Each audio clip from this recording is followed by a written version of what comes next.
Wala akong views afterlife. Apo. I am not interested to go to heaven. That's not my motivation. If there is, then let's check it out. Di ba?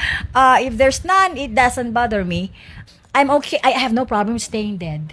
Dito pa lang kinakailangan na natin itama ang mindset. Mga ka-good news, ang afterlife hindi nakadepende sa kung interesado ka o hindi. Hindi ito preference, hindi ito opinion.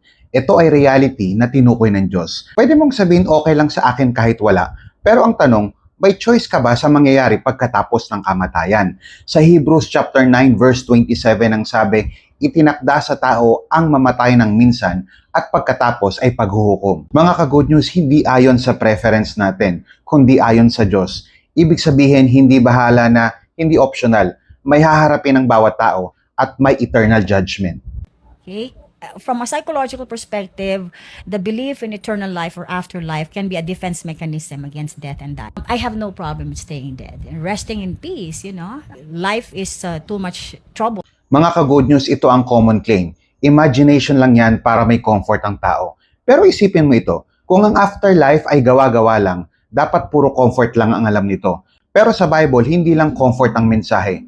Yes, may langit, pero yes, may impyerno. Sa Matthew chapter 25 verse 46 ang sabi, ang mga ito ay papasok sa walang hanggang kaparusahan. Sa Mark chapter 9 verse 43 ang sabi, sa apoy na hindi namamatay. Kung imbento lang ito, bakit may babala ng kaparusahan?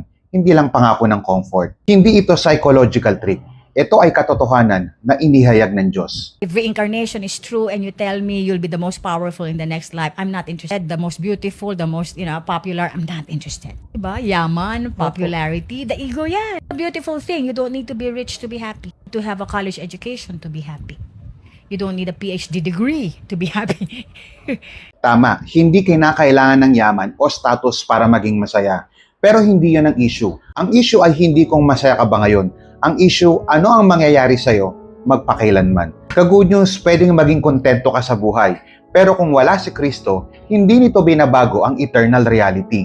Sa Matthew chapter 16, verse 26 ang sabi, anong mapapala ng tao kung makamtan niya ang buong mundo, ngunit mapapahamak ang kanyang kaluluwa?